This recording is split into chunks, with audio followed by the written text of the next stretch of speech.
or more probable. Being a star is really losing. Je suis abonné au John, au Jack. J'ai trouvé ma ligne, mon régime. Il représente des influences cinématographiques, des influences artistiques tout simplement. Genre, aujourd'hui, un mec comme Jack Travolta, et ce qu'il représente, pour moi, c'est l'un des artistes les plus complets de l'histoire de l'audiovisuel. En termes de danse, de chant, d'acting. Et c'est ce que j'aimerais être. J'aimerais être ce mec complet qui sait tout faire. Donc voilà. La symbolique, c'est que c'est des personnes qui avaient des rêves, qui sont les miens aujourd'hui. Ce qui me relie à eux, c'est la musique. Et c'est la vivance, tout simplement. C'est des gens qui se sont perdus dans cette vivance. Genre ce qui est l'alcool, la drogue, le sexe et la chanson. Je suis dedans depuis, ça fait un petit moment. Après, j'espère pas avoir le même destin tragique. Mais je m'y reconnais dans leur manière de vivre, d'avoir vécu, dans leur manière de voir la chanson. C'est des gens qui ont vécu vraiment à 1000 à l'heure. C'est-à-dire quand tu vis à 1000 à l'heure, à l'arrivée, elle vient plus vite, tout simplement. Ils sont morts jeunes, mais ils ont une vie remplie, je pense, pour la plupart. C'est triste, mais c'est ça. Souvent, je me demande pourquoi ce bloc est ennemi. C'est important de ne pas oublier d'où l'on vient. C'est important que les gens sachent qui je suis. Dans le milieu du rap, on peut venir d'un peu partout, ce qui est bien. Mais moi, je viens d'un endroit où le rap, c'est une issue de secours. Comme les études, c'est une issue de secours. Comme le sport, qui est une issue de secours. Et la plupart des gens qui viennent de l'endroit d'où je viens, quand ils réussissent, c'est pas facile. Moi, je viens d'un endroit où personne n'a réussi. Honnêtement, je réfléchis tous les jours, personne n'a réussi. Et le fait de le rappeler, je sais qu'il y a des gens, des petits qui vivent au même endroit là où j'ai vécu. Je suis pas arrivé là où je veux être, mais le fait de le rappeler et que les petits de chez moi l'entendent, c'est une source de motivation pour eux. C'est une source de motivation pour moi quand j'écoute la chanson. C'est une source de motivation pour les gens qui ne me connaissent pas, tout simplement. Il y en a sûrement qui habitent dans des ZUP dans le 69 et qui entendent ça et qui se disent ouais, ce mec-là, il a sûrement vécu les mêmes choses que moi. Aujourd'hui, il a une certaine vitrine où il permet de s'exprimer et il montre aux gens et il le dit. Et moi, demain, j'espère, peut-être pas dans la chanson, peut-être dans les études, peut-être dans le sport, peut-être un astrophysicien, je sais pas, je vais réussir comme lui malgré que je viens de la Thèse. Voilà. Plus t'es resté dans ce milieu, autant installer un nouveau style. C'est ce qu'on vit. Tout à l'heure, on parlait de la Thèse. Quand on grandit dans un quartier où les gens ont faim en général, il suffit que tu sortes un peu la tête de l'eau. Il y en a qui vont te pousser pour que tu faire sortir tes épaules et vas-y, débrouille-toi tout seul. En fait, en gros, personne ne va te pousser. Les gens ils vont te laisser te débrouiller tout seul. Mais à partir du moment où tu commences à sortir la tête de l'eau, il y aura toujours certaines personnes qui vont essayer de te... non, reste avec nous. Et c'est ça, c'est ce dont je parle. C'est ce que j'ai vécu, c'est ce que je vis toujours. C'est pour ça qu'aujourd'hui, j'ai un entourage très restreint. Je ne me montre plus, je ne m'affiche plus pour pas attirer la jalousie. J'ai eu du mal à le vivre à partir du moment où c'est les gens avec qui tu as grandi commencent à changer. À partir du moment où les gens avec qui tu as grandi commencent à changer, ils pensent que c'est toi qui change. C'est pas toi qui change, c'est les gens qui changent leur manière de te parler, leur manière de te regarder. Ce qui fait que tu te braques et les gens ont tendance à croire que c'est toi qui changes, alors que non. C'est juste que je travaille et je franchis des étapes et en franchissant à chaque fois chaque étape, tu t'aperçois qu'autour de toi, les gens que t'aimes, l'amour que tu leur portes, c'est pas en te le rendre en jalousie. Parce qu'ils font tout pour moi. Je suis un enfant gâté dans le sens où quand j'ai commencé à faire de la musique, ma mère et mes frères ils m'ont toujours mis à l'aise pour que pour que j'ai la tête, déjà d'une pour que j'ai la tête sur les épaules et que j'ai l'esprit léger lorsque j'ai envie de travailler. Et c'est tout ce qu'ils méritent, c'est tout ce que je dois leur rendre, c'est de réussir. Je parle énormément d'argent. Aujourd'hui, l'argent, c'est tout ce que j'ai manqué. C'est tout ce dont j'ai manqué dans ma jeunesse. Quand j'étais plus petit, j'étais un petit qui, par exemple, plus petit aujourd'hui, quand je suis un bon vivant, mais genre plus petit, je suis un mec qui voyait ses amis partir en boîte. J'étais à la cité, je voyais mes amis louer des voitures, partir en boîte, j'avais pas d'argent. J'avais de l'argent, mais j'avais pas assez d'argent pour le faire. Aujourd'hui, tout simplement, j'ai une paire de Balenciaga. Petit, je voyais mes amis porter des paires de Louboutin. J'avais des baskets Nike trouées.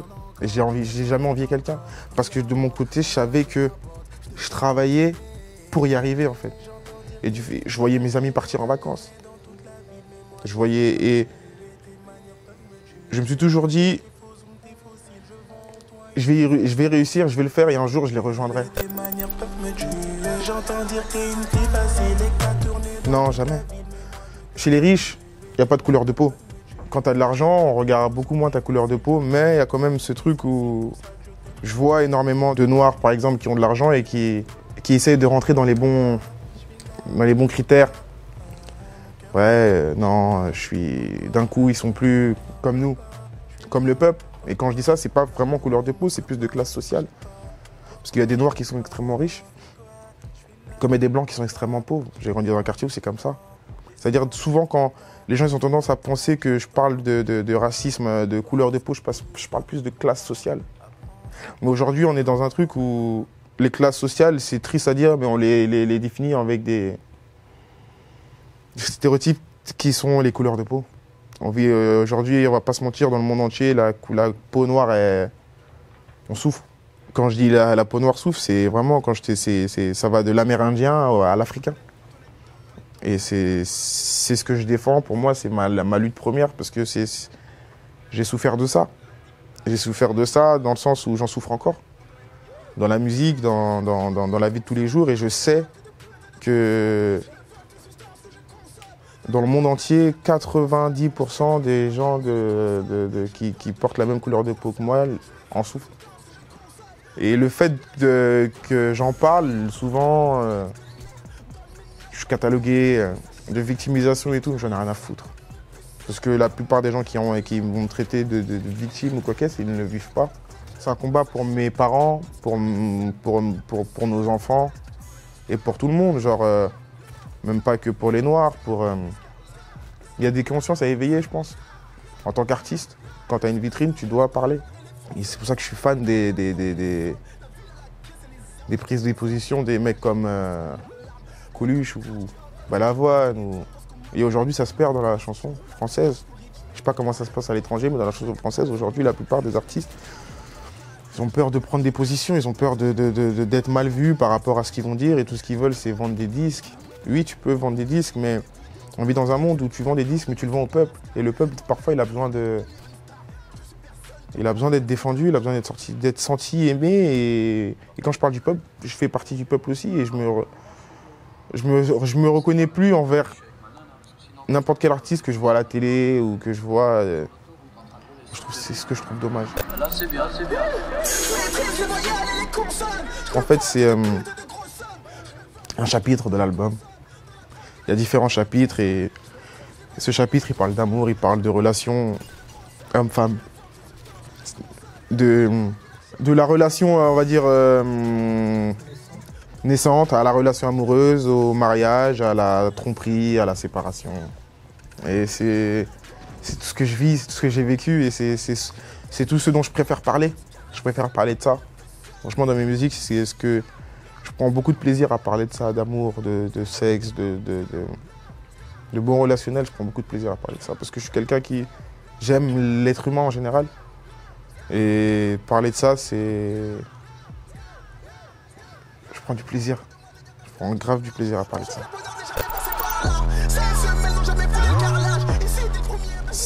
Les deux, c'est... faut savoir, quand j'ai fait ce refrain, j'ai pleuré. Ça m'arrive souvent quand j'écris d'avoir des émotions et tout. Et quand j'ai écrit le refrain de Papa, j'étais en pleurs. Et je trouvais ça super excitant, c'est bizarre. Fallait que je le fasse un jour. Puisque aujourd'hui, on vit dans un monde où vivre seul avec son papa ou sa maman, ça devient banal. Mais les enfants, ils en souffrent toujours autant. J'en ai souffert énormément. Ouais, j'en ai beaucoup souffert. Ma mère en a souffert. Moi, j'ai un petit frère qui a grandi, qui le connaît pas tant que ça. Aujourd'hui, on a repris contact avec lui par rapport à mon fils.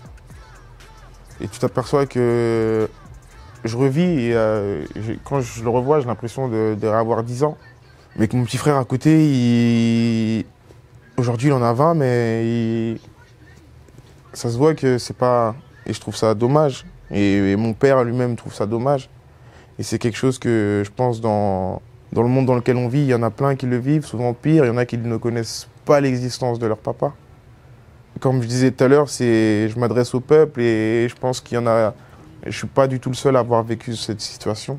Et si en parlant, ça peut guider certaines personnes, réconforter certaines personnes, j'en suis totalement satisfait. Ensuite, le deuxième couplet, quand je parle de mon fils, c'est quelque chose dont je suis le plus fier ces derniers temps. Et il fallait que, je sais pas, j'avais ce truc où... Il fallait que je lui dédie un morceau, il fallait que j'en parle. Il y a ma nièce qui a posé avec moi dessus et je trouve que ça pète. On ne les a jamais vus, souvent je te demande pourquoi c'est négro. C'est surtout à la base, je les prenais pour la scène. Parce que je suis quelqu'un qui monte sur scène sans micro auto-tuné. C'est pas du playback et fallait que je me sente à l'aise. Et en prenant des cours de chant en fait avec Amel, ça m'a permis d'être plus à l'aise sur scène et bizarrement ça m'a permis d'être plus à l'aise en composant ma musique, en étant en studio.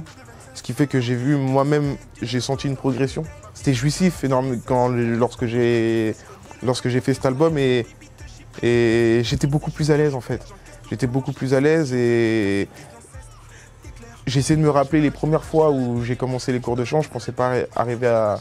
Je dis pas que je suis Kate ou bien que je suis Kate Sweet, là, le chanteur Quinry, mais je pense arriver à un certain niveau où je pensais pas y arriver. J'ai toujours aimé la chanson, j'ai toujours aimé les belles voix, mais de loin, plus petit, genre en me disant ouais, j'aime sa manière de chanter, j'aime cette voix, mais moi je suis un rappeur et au pire je mettrais une piste autotune sur ma voix. Et aujourd'hui, je suis arrivé à un stade où je suis pas un chanteur, je pense pas. Je pourrais pas manquer de respect à tous ces gens, tous ces chanteurs, mais je suis arrivé à un stade où je peux m'épanouir avec ma voix et j'en ai profité sur cet album.